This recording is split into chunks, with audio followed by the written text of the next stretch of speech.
L'histoire d'Haïti, depuis 1804, c'est l'histoire d'un peuple qui a brisé ses chaînes, mais qui n'a jamais cessé de se battre contre de nouvelles formes de domination. La Révolution a donné la liberté, mais elle n'a pas détruit les structures de classe. Dès le lendemain de l'indépendance, une minorité s'est réorganisée pour garder le pouvoir, pendant que la majorité, elle, continuait de lutter pour vivre dignement. L'assassinat de Dessalines en 1806 n'est pas un simple événement politique. C'est le début d'une fracture profonde. D'un côté, les anciens esclaves devenus paysans libres, attachés à la terre. De l'autre, une élite affranchie, héritière des privilèges coloniaux.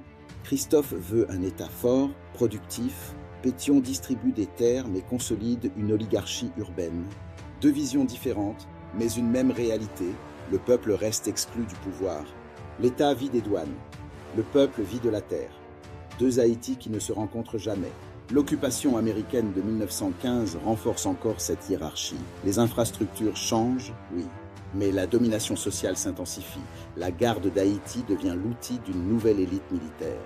Et les Cacos rappellent que la souveraineté est aussi une lutte de classe. Au XXe siècle, une bourgeoisie commerçante s'enrichit. La classe moyenne tente d'exister. Mais l'État reste capturé par une minorité.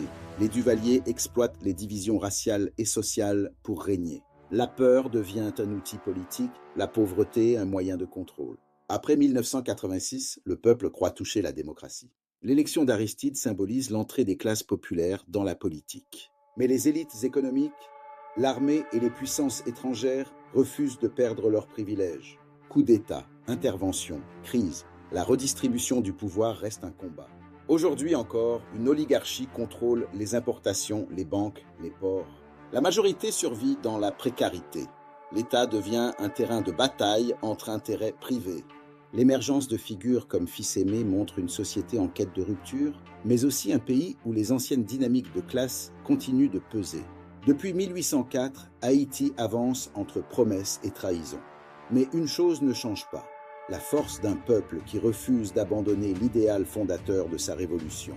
L'égalité réelle, la souveraineté pleine, la dignité pour tous. Haïti n'a jamais cessé de lutter. Captive Radio, Caribe Connection, la voix d'Haïti à travers le monde et l'Internet. Captive Radio, Caribe Connection, la voix d'Haïti à travers le monde et l'Internet.